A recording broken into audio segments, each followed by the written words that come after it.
Ouais, il est potox, c'est Antox, et bienvenue dans cette nouvelle vidéo consacrée à la critique de l'épisode 22 de Deux cerveaux. Et on a eu encore une fois un bon épisode et blablabla, meilleur quand même que celui d'hier, hein. En tout cas il s'est passé un petit peu plus de trucs, donc c'est quand même plutôt c'est quand même plutôt rassurant, hein, parce que je t'avais dit justement à l'épisode d'hier, enfin dans la vidéo d'hier, est-ce que ça va retomber, est-ce que le soufflet finalement on va avoir la même chose que ce qu'on a eu avant par rapport aux autres émissions de télé-réalité, je veux dire, ou est-ce que c'est juste une exception?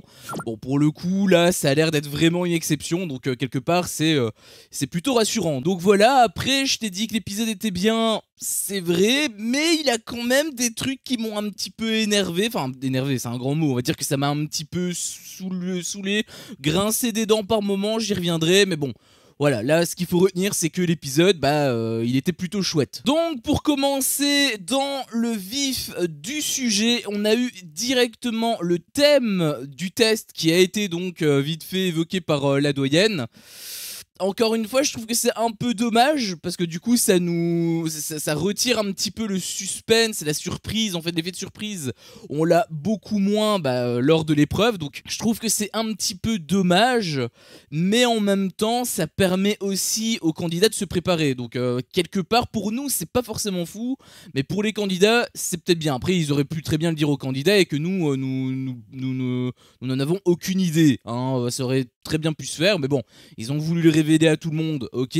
D'autant plus que en fait le thème c'est le vocabulaire, sauf que je trouve qu'il est pas forcément opportun, hein. Enfin, il est pas bien énoncé en tout cas, parce qu'on te dit vocabulaire, mais en soi c'est plus en rapport avec les expressions, donc c'est pas forcément du vocabulaire en fait, c'est plus connaître simplement les expressions. Donc non seulement on est spoilé, mais en même temps on est mal spoilé. Après, tu vas me dire que je suis pas content, parce que du coup, c'est pas vraiment ce à quoi tu t'attends, et donc t'as quand même un petit effet de surprise, oui. Mais bon, j'aurais limite préféré qu'ils disent rien, en fait. Voilà. Bon, après, voilà, c'est un truc vite fait, on s'en fout. Ce qui est important, c'est la suite. Donc, on a eu les équipes qui ont été faites. John, dans son équipe, il a Mel, Benoît, Solène, Nicolo et Vivian. Et Vincent, de son côté, il a Marois, Toto, Anaïs, Carla et Nabil. Du coup, ça me permet également d'établir le nombre de candidats restants, hein. Apparemment, ils sont 12. Parce que je t'avais dit à la fin de la vidéo d'hier, voilà combien d'épisodes on aura encore, parce que là, techniquement, on est censé être à la moitié d'une première saison classique par rapport aux 40 épisodes que les premières émissions peuvent avoir, enfin les premiers concepts peuvent avoir. Du coup, si on est réellement à la moitié, normalement ils étaient censés être 18, donc ça veut dire qu'il y a eu que un tiers qui est parti en la moitié d'émissions. Donc est-ce qu'il va y avoir réellement que 40 épisodes? Est-ce qu'il va en avoir plutôt 60? Est-ce qu'il y aura une boucherie à un moment donné? Je sais pas, mais quoi qu'il en soit, voilà. Ils sont 12, on est peut-être à la moitié de l'émission, donc enfin à la deuxième moitié de l'émission. Donc c'est assez perturbant, je trouve. Aussi, il y a quelques petits trucs que j'ai envie de dire par rapport à la composition des équipes. Alors, bon, pour le coup, la composition des équipes, voilà, ils ont essayé de jouer le jeu histoire d'avoir l'équipe la plus compétitive possible. Même si du côté de Vincent, il a tenté un truc, et c'est ça, moi, qui me dérange beaucoup, parce que en fait Vincent il a voulu se venger de Nicolo. Bon, ça c'est totalement normal, hein. Enfin c'est normal que chaque candidat se venge en faisant des stratégies, etc., ça les regarde, donc pour le coup ça on s'en fout, enfin par rapport à leur motivation réelle. Mais par contre, moi ce qui va me poser problème en tant que spectateur, c'est si jamais il y a pipage, s'il y a sabotage. Parce que le problème, c'est que le Vincent, qu'est-ce qu'il a voulu? Il a voulu que Nicolo que Nicolo soit dans la team adverse, et que, comme Jonathan va partir en duel si jamais il perd, et on y reviendra à la fin de la vidéo, et bien que Jonathan choisisse Nicolo. Et c'est là où j'ai un problème, puisque pour mettre son plan à exécution, il a demandé à Mel de saboter l'épreuve. Donc là, en fait, quand je te dis ça, c'est en mode hasardeux, mais pas du tout, hein. Le Vincent, il avait parlé déjà à Jonathan pour qu'il prenne justement Mélanie, et comme ça, enfin, ils prennent, sans forcément l'inciter, mais qu'ils prennent au moins l'une des deux personnes en rapport avec, le trio, enfin une des trois personnes du coup, parce que c'est vrai qu'il y a Nabil. Mais du coup voilà, ça c'était un petit peu le plan de Vincent. Et Mel, elle a accepté. Alors déjà au tout début elle avait un petit peu douté et elle le faisait assez bien parce que je trouvais que le Nabil il était un petit peu, à moins que la conversation n'ait pas été filmée à 100%, ce qui est possible, mais je pense pas. Et même si Vincent l'a confirmé, parce que c'est comme ça que Nabil avait défendu la stratégie, bah le truc c'est que tu peux pas lui faire confiance en fait. Enfin, moi j'ai Vincent qui me raconte un truc, mais la première chose que je pense c'est exactement à l'inverse. Bah oui, puisque qui te dit que quelles sont les certitudes? Il te dit, il l'a confirmé, ok, très bien, mais qu'est-ce que sa parole vaut? Est-ce que il t'a prouvé le truc? Parce que moi je veux bien qu'on me dise des choses, mais moi il faut me prouver. S'il me dit Mel, il y aura rien, ce sera Nicolo qui sera choisi, dans ce cas-là moi je demande des garanties et je vais voir Jonathan pour lui demander qui va choisir en duel. Et s'il me dit que s'il me dit pas je ne choisis pas Mel, bah dans ce cas-là la stratégie de Vincent, hop, gros bras d'honneur et j'en ai rien à foutre. Tu vois ce que je veux dire? J'aurais quand même un minimum enquêté. Et je sais pas si ça a été le cas de Nabil, mais à voir les images, on aurait dit qu'il avait pas enquêté. Donc, sur base de ça, que Nabil pousse à ce point Mel pour qu'elle fasse la stratégie, bah je trouvais que c'était pas forcément opportun. Il y avait également Marois qui n'était pas contente, hein, en même temps c'est normal, voilà, c'est son ami, etc., etc. Mais au-delà de ça, parce qu'encore une fois, comme j'ai dit, leurs raisons, ça les regarde, pour le coup, ça, moi j'en ai un petit peu rien à foutre. Mais il y a quand même un petit truc, bon, quand il s'agit de sabotage, pas du tout, parce que du coup ça nous impacte nous en tant que divertissement, hein, bah oui, bah, forcément, puisqu'on a un jeu et on sait quelle sera la finalité. C'est pas forcément fou, hein. Quand t'as un jeu, t'aimerais bien savoir, t'aimerais bien découvrir qui gagne en même temps que les joueurs, et pas le savoir 15 minutes avant. Mais là où Marois par contre avait vraiment pointé du doigt un élément qui d'ailleurs m'a beaucoup fait rire quand ça avait été évoqué par Vincent, parce que Vincent en gros il était en train de se défendre, oui mais moi je ne sabote pas d'épreuves, je n'ai jamais saboté d'épreuves et jamais je n'en saboterai. En gros il se faisait un petit peu passer pour le prince blanc. Et ce qui m'a beaucoup fait rire, c'est qu'on a eu cette interview au tout début, et ensuite il manigançait toute une stratégie pour que justement il y ait une personne dans l'équipe adverse qui pipe le jeu. Alors je veux bien, hein, parce que Vincent il avait dit lui-même, je ne pipe pas. C'est vrai, lui en tant que joueur directement, il ne sabote rien, puisqu'il joue le jeu, il essaie de donner des bonnes réponses, il essaie de gagner. Donc lui, réellement, directement, littéralement, textuellement, tous les mots qui terminent en ment, voilà, on est d'accord, c'est vrai, il ne pipe pas le jeu. Mais, hein, il y a quand même une petite nuance quand même, je pense, à montrer, parce que le fait qu'il ne pipe pas le jeu, c'est bien, mais le fait qu'il organise, qu'il orchestre toute une stratégie pour que justement l'équipe adverse pipe le jeu, bah en fait ça fait qu'il le pipe indirectement. Directement non, parce qu'il joue le jeu. Sauf que c'est comme si, je sais pas, c'est comme si t'avais le président d'un club de football qui payait l'arbitre pour qu'il le laisse passer quelques hors-jeu, qu'il le siffle quelques pénaltys. Ça va quand même faire de toi un tricheur. Alors bon, là, en l'occurrence, j'utilise un exemple qui est assez extrême par rapport au jeu, parce qu'il y avait Marois qui disait c'est de la triche, c'est de la triche. En fait, non, c'est pas de la triche, c'est juste que c'est pas fair play. C'est exactement comme avec les 50 où il a eu plein de sabotage, etc. En saison 2, pareil. Ce n'est pas de la triche, parce que ça n'a pas été interdit par la doyenne. Textuellement, il n'y a pas de règles qui disent vous ne pouvez pas demander aux autres joueurs de saboter le jeu, ou vous ne pouvez pas vous-même saboter le jeu. Il n'y a aucune règle qui l'établit. Je sais que c'est complètement con, parce que c'est censé faire preuve, c'est censé être du bon sens, mais étant donné que rien n'a été établi textuellement, bah on peut pas dire que c'est de la triche. Donc pour moi, c'est pas de la triche. Mais c'est vrai que c'est pas très sport dans un premier temps, et pour quelqu'un qui se fait passer pour l'ange Gabriel parce que soi-disant il n'a jamais pipé l'épreuve, bah le truc c'est que là il est un petit peu le marionnettiste, l'organisateur du plus gros coup de sabotage en fait, hein, parce que finalement Maïsan, quand elle sabotait le jeu, ça ne tenait qu'à elle. Là il demande à d'autres personnes de saboter le jeu. Je sais pas toi ce que tu estimes pire, mais pour moi le truc de Vincent, voilà, il se pose là, on va dire. Bon, ensuite on a eu une petite séquence pour meubler qui était vraiment inintéressante au possible. T'avais Nicolas et Vivian en gros qui faisaient un câlin à un arbre. D'ailleurs j'avais très peur, hein, parce que quand on a eu cette séquence là, je me suis dit oh non. Parce que je voyais que ça prenait quand même un petit peu de temps, tu vois, c'était pas genre 5 secondes ou 10 secondes, non non non, la séquence elle a duré quand même plusieurs dizaines de secondes. Elle a quand même duré je pense moins d'une minute, ou peut-être une minute grand max, mais elle a pas non plus dépassé, elle a pas été non plus étirée à mort. Mais quand j'ai vu ça, j'ai eu des flashbacks d'autres émissions et je me suis dit oh non, l'épisode est arrivé, l'épisode meublage est enfin arrivé. Je le redoutais et finalement il est là. C'était ce que j'avais peur quand j'avais vu ça, mais bon, finalement on est passé assez rapidement. Enfin, assez rapidement, oui et non, parce qu'encore une fois, on est resté un petit peu longtemps hein, quand même sur cette séquence. Mais bon, ça va, on l'a assez vite balayé et on a eu quand même le test. Donc c'était quand même plutôt chouette. Test où d'ailleurs, à la toute fin, je me suis dit, oh, ils vont mettre le cliffhanger en mode faux suspense, etc. Ça va me saouler. Parce que oui, il y a eu un faux suspense, enfin un faux suspense, une tentative de faux suspense, mais bon, j'y reviendrai à la fin de la vidéo. Mais c'est surtout qu'il y a eu plein d'interviews juste avant que un joueur, que Mel en fait révèle sa réponse finale.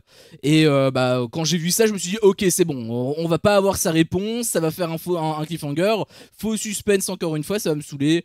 Mais non, pas du tout, on a quand même eu pas mal d'interviews, ça oui, mais ça a pas eu cet effet là. Donc c'était quand même plutôt bien rythmé, je trouvais. Même le test hein, de manière générale il était assez cool, pas forcément ultra facile. Au début il y avait quelques réponses qui étaient assez simples, mais par la suite ça a commencé un petit peu à se compliquer. Donc je trouvais que c'était assez prenant honnêtement, hormis le sabotage de Mel, je veux dire. Le jeu était assez prenant. Tout d'abord, donc on a eu la confirmation, c'est bien 4 000 € pour le chef et uniquement le chef, hein, pas la team tout entière. Donc bon ça c'était quelque part assez évident, mais étant donné que c'était un petit peu flou dans mon esprit, j'étais pas sûr. Là bon, il y a plus de doute possible, la doyenne l'avait dit. Voilà, c'est sûr à 100%. Les 4 000 €, c'est pour le chef uniquement. Il y a également la punition, hein, fatalement, toi-même tu connais. Et cette fois-ci, c'était une soupe qui était soit bonne si la réponse était bonne, soit épicée si la réponse était mauvaise. Et c'était Marois et Nicolo qui ont été choisis. Je trouvais que le choix était judicieux, hein, puisque bon, Marois, elle disait qu'elle était suisse et qu'elle connaît aucune expression, mais est-ce que... Bah après, je suis pas suisse, donc pour les Suisses qui me regardent, n'hésitez pas à me confirmer, ou à m'infirmer si jamais je dis de la merde. Mais est-ce que les expressions sont pas pareilles? Parce que autant Nicolo, je veux bien, parce qu'il est italien, du coup, lui, c'est une langue qui est totalement à part. Mais en Suisse, on parle français. Donc, alors je sais que eux, ils ont les 80, etc. Enfin, même moi, j'ai pas les 90, hein, je suis de Belgique, mais hormis des petites subtilités comme ça, il y a quand même des expressions qu'on connaît. D'ailleurs, elle en avait cité une. Donc, quand elle était, enfin, sans faire exprès, mais elle en avait cité une. Donc, c'est bien la preuve que bah, les expressions sont pareilles, non? Enfin, je sais pas, hein, je dis ça comme ça, mais c'est juste que l'explication de Marois, j'ai trouvé un peu... Elle se mettait au même niveau que Nicolo, mais il y a quand même un sacré monde de différence. Hein. Enfin, je veux dire, Nicolo, lui, il est italien, il parle même pas, il est même pas censé parler français. C'est c'est pas pareil. Et un truc par contre que j'ai beaucoup aimé, c'est le fait que cette fois-ci, il n'y avait pas de plus 1, moins 1. C'était un plus 1, 0. Et ça, j'ai trouvé que c'était cool. En gros, c'était une course au point. Ceux qui donnaient des bonnes réponses, bah, ils avaient plus 1. Mais si tu donnais la mauvaise, il n'y avait pas de souci, t'avais rien, t'avais aucune pénalité. Je trouvais que là, c'était quand même nettement plus intéressant. Peut-être pour ça d'ailleurs que j'ai vraiment apprécié le jeu malgré le sabotage, parce que s'il y avait le truc du sabotage c'était terminé. Encore que justement le truc du sabotage ça a surtout eu son importance à la fin, mais en soi Mel elle était passée 2 fois. Alors déjà je sais même pas comment ils se sont dit ok toi tu passes pas, enfin je sais pas comment ils se sont concertés, mais le fait que Mel passe 2 fois, Je sais pas si c'est du hasard ou si c'était une stratégie de Jonathan. Enfin, quand je parle de stratégie, je veux dire pour simplement voilà, s'organiser. J'en sais strictement rien. Mais je trouvais que c'était quand même très bizarre que la Mélanie, elle était passée 2 fois. En l'occurrence, là, j'étais un petit peu surpris parce que forcément, c'est la seule qui sabote le jeu et c'est la seule qui passe 2 fois. Donc, est-ce que c'est pas un petit peu chelou cette affaire? Et Vincent, lui, en l'occurrence, il était passé qu'une seule fois, il me semble. En tout cas, il y a un moment donné où il avait Jonathan qui était repassé une seconde fois et je m'attendais à ce qu'en face de lui, bah, il avait Vincent, mais il était pas là. Donc l'organisation pour les noms, c'était un petit peu bizarre en fait. Je sais pas si tout le monde est passé le même nombre de fois. Anaïs, elle était passée 2 fois alors que Vincent qu'une seule fois, tu vois par exemple. Donc je sais pas si c'est juste du hasard, si c'est les équipes qui choisissaient. Enfin, c'était un petit peu bizarre, je trouvais que c'était un petit peu bizarre, mais malgré le fait que la seule personne qui voulait saboter le jeu est passée 2 fois, bah en fait sur son premier passage, elle avait pas fait exprès, hein, déjà de donner la mauvaise réponse, mais surtout, bah en face d'elle, elle avait Anaïs, et Anaïs, elle avait aussi donné la mauvaise réponse. Donc finalement, toute la stratégie de Vincent, bah il était à ça, à ce que ça tombe à l'eau, en fait, parce que, bah in fine, il a eu aucun point par rapport à ça. Après, c'est surtout Jonathan qui avait aussi donné une mauvaise réponse, alors que Toto, lui, il avait donné une bonne réponse. C'était là où il y a eu la petite différence qui s'est créée. Mais bien évidemment, c'est Mélanie qui a poignardé sauvagement le dos de son équipe. Mais bon, on va y revenir à la fin. Tout d'abord, il y avait quelques petits trucs que je voulais dire par rapport au jeu. Tout d'abord, c'est bah, les expressions en question. J'ai trouvé qu'elles étaient assez intéressantes. J'en avais exactement une, deux... Lui, je l'avais pas. J'avais exactement 5 bonnes réponses sur 9. Donc franchement, j'étais pas ouf pour être honnête avec toi. Mais comme je te l'ai dit, la culture G, c'est vraiment pas mon dada. Après, là, en l'occurrence, culture G, bon, c'est plus des expressions, donc c'est moins... Enfin, c'est quelque chose que tu ne dois pas forcément apprendre, tu l'entends un petit peu dans la vie de tous les jours, encore que il y a des expressions qui étaient vraiment cheloues. Bon, les premières expressions, c'était forcément des expressions assez courantes, hein, les murs ont des oreilles, mettre du beurre dans les épinards. Eux, ça va, je les avais, hein, fallait pas déconner. Par contre, manger les pissenlits par la racine, ça, j'avoue que je l'avais jamais entendu. Les voyages forment la jeunesse, celui-là, je l'avais entendu, mais j'avoue que je savais pas du tout. Et faute de grive, on mange des merles. Alors celui-là, par contre, il avait, je sais plus c'était qui, je pense que c'était Nabil qui disait que c'était un truc du Moyen-Âge. Bah, franchement, je pourrais les croire, hein, parce que... c'est un vocabulaire tellement lointain, tellement enfin jamais utilisé en fait de nos jours, tellement rare que je pourrais croire que c'est un truc du Moyen-Âge. Et il y avait le truc du dernier, enfin normalement c'était là où devait se faire la différence, sauf que justement Vivian avait donné la bonne réponse et Anaïs non. Donc Anaïs elle avait donné 2 mauvaises réponses sur ces 2 passages. Donc c'était assez drôle de voir que Vincent il était un peu en sueur, il était comme ça alors que bah, normalement il était censé gagner les doigts dans le nez.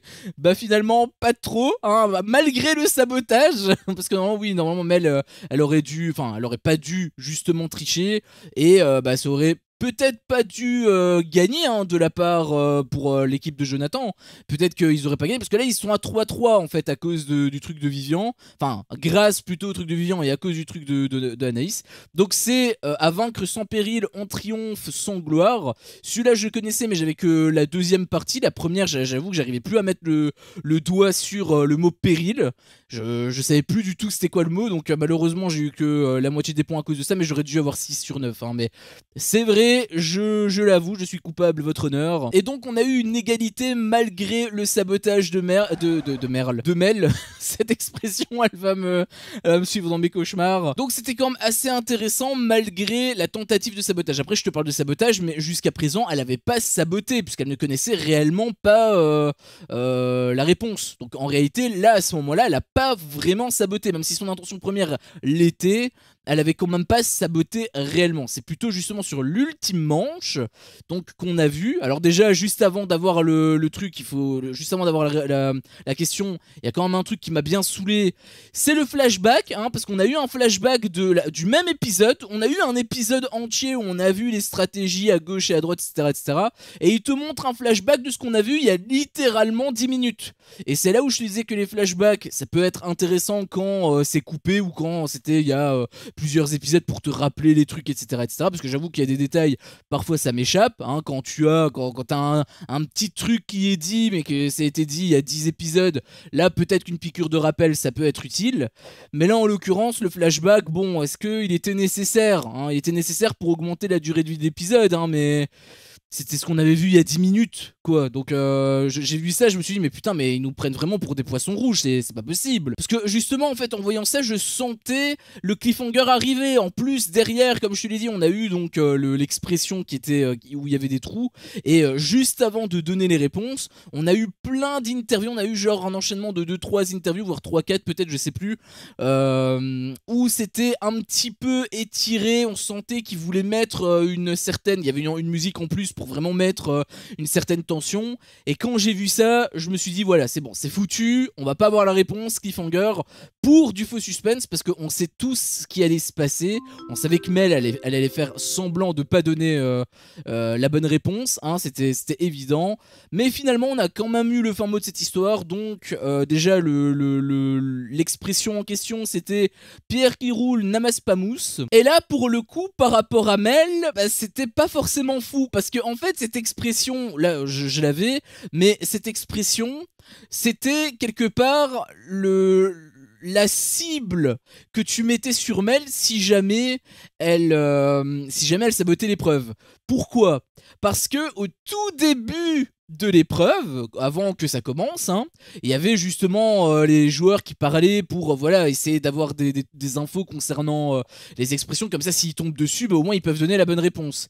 Et Mel, elle avait dit justement Pierre qui roule n'amasse pas mousse. Elle avait justement sorti cette expression à Vivian pour voilà, donner un peu plus de, comme je te dis, un peu plus de poids, donner un peu plus de connaissances à Vivian, etc., etc. Et justement, le fait qu'elle soit tombée pile sur l'expression qu'en fait elle connaît, bah ça l'a totalement desservi. Il y a eu d'ailleurs un gros clash parce qu'en gros elle a fait semblant de rien répondre pour dire que voilà, elle a oublié. Alors bien évidemment tu te doutes que c'est des conneries, Vivian il a très bien compris. Et il y a eu un gros clash d'ailleurs entre les deux, enfin un gros clash.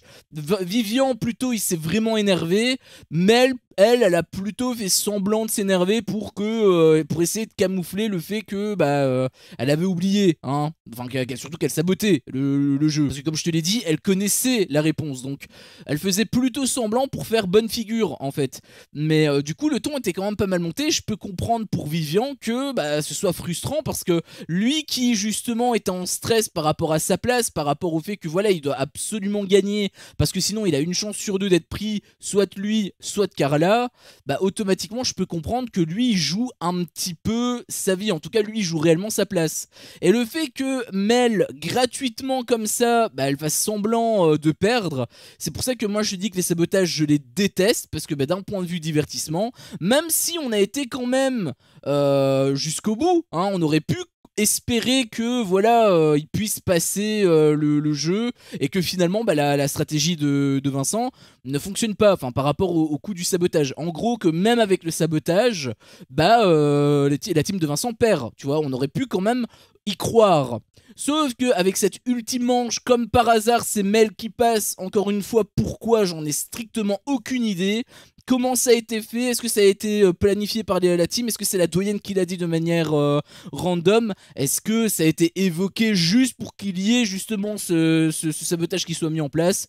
Est-ce que c'est scripté? En gros, j'en ai strictement aucune idée, mais je trouve que c'est extrêmement bizarre, hein. Comme par hasard, la seule personne qui est censée saboter, elle passe 2 fois, et c'est elle qui passe sur le dernier passage. Donc vraiment très chelou, hein, je trouve. Et du coup, forcément, ces actions ont un impact par rapport au jeu, puisque comme je te l'ai dit, peut-être que Vivian ou Carla va être choisi pour être éliminé. Et c'est là où justement j'ai un espoir, parce que Vivian n'a pas été content. Je pense que Jonathan, lui, il intériorisait beaucoup, parce qu'il n'est pas du genre à laver son linge sale en public. Du coup, je pense que lui, il intériorisait beaucoup, mais à mon avis, il était quand même pas content. On le saura de toute façon à l'épisode de demain, parce que j'imagine qu'on aura quand même des discussions, on aura quand même son point de vue sur la situation, parce que c'est lui, du coup, qui va partir en duel. On n'a pas la doyenne qui a dit officiellement, voilà, mauvaise réponse, l'autre, elle a la bonne réponse, le jeu est terminé. On n'a pas eu ça, mais on le sait, hein, la personne qui était en face, je sais plus c'était qui était en face, mais On voyait que c'était Pierre qui roule Namas Pamous, donc lui il a réellement la bonne réponse. Et même s'il a pas l'un des deux mots, bah il suffit qu'un seul mot et c'est bon, parce que du coup il aurait un point. Alors que Mel, elle a vraiment rien mis, hein, pour être sûr à 100% de perdre, elle a vraiment rien mis. Donc sur base de ça, on sait à 100%, il n'y a aucun doute là-dessus, à 100% on sait que la team de Jonathan a perdu, on sait donc que c'est Jonathan qui va partir en duel, et qui il va choisir? Normalement, c'était ce que Vincent voulait, il voulait que Jonathan choisisse Nicolo, sauf qu'à aucun moment on a eu la conversation entre Vincent et Jonathan pour se mettre d'accord sur qui partira en duel. Donc finalement, la stratégie de Vincent, est-ce que elle est pas un petit peu inutile? Parce qu'il a fait tout ça pour Nicolo, enfin pour dégager Nicolo, sauf que en fait, bah il a jamais parlé, il a jamais évoqué le nom de Nicolo à Jonathan. Il a confirmé à Nabil que voilà, c'était Nicolo qui partait, etc. Que Mel elle craignait rien. Encore une fois, peut-être à tort. Et c'est là où je me dis que la stratégie, bah, elle n'était pas forcément folle. Autant la stratégie où il avait mis Nicolo précédemment, je trouvais que là, c'était assez intéressant parce que, bah oui, c'était pour protéger Marois. Donc en réalité, ses intentions étaient quand même assez nobles. Et en plus, bah, ça a payé puisqu'il a retourné le cerveau de tout le monde pour voter contre Nicolo. Donc je trouvais que cette stratégie-là, elle était assez pertinente. Par contre, celle-ci, je la trouve nettement moins bien ficelée pour en plus nous impacter nous en tant que téléspectateurs, puisque il y a eu le fameux sabotage. Donc je sais pas trop sur quel pied danser avec ça, hein, honnêtement. La seule chose que je peux te dire, c'est que bah, j'espère en fait que ça va se retourner contre Mel, puisqu'elle a saboté et tout le monde le sait, c'est évident, hein, je veux dire, c'est évident que elle a saboté, tout le monde est au courant. Donc, j'espère que Jonathan, soit il va choisir Mel, mais elle pourrait quand même gagner, en tout cas elle pourrait ne pas perdre, hein. Encore une fois, ça va dépendre de Jonathan, si jamais il perd ses moyens ou quoi ou qu'est-ce, sachant que Mel, elle peut aussi donner des bonnes réponses, hein. Donc elle est pas non plus ultra gratuite, hein. Faut quand même se méfier si jamais il choisit Mel.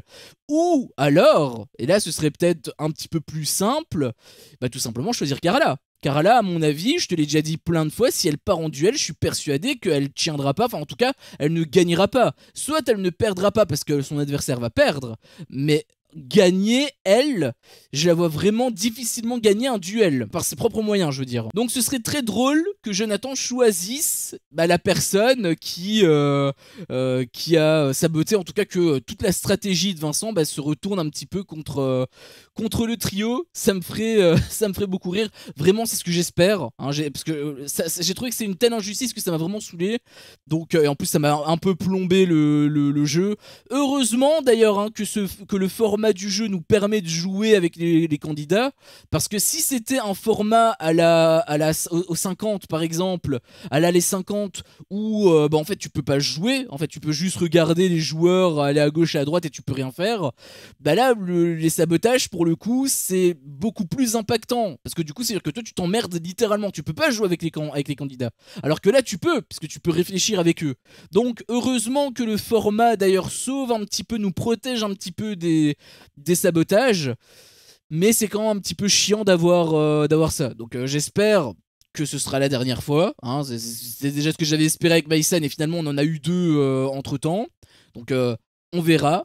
Mais en tout cas, si la stratégie de Vincent peut se retourner contre le trio des Totally Spies avec Nabil en plus, franchement je signe tout de suite. Enfin bref, sur ce, c'était mon avis sur cet épisode. Si mon contenu te plaît, fais-le moi savoir en me laissant un énorme pouce bleu. À chaque fois que je vois ça, je vois que mon contenu plaît, et donc moi ça me motive à continuer. Si t'es pas encore un peu tox, qu'est-ce que tu attends pour me défoncer ce gros bouton rouge? N'hésite pas à activer la cloche pour ne rien louper, et je te dis à la prochaine pour une prochaine vidéo. Ciao.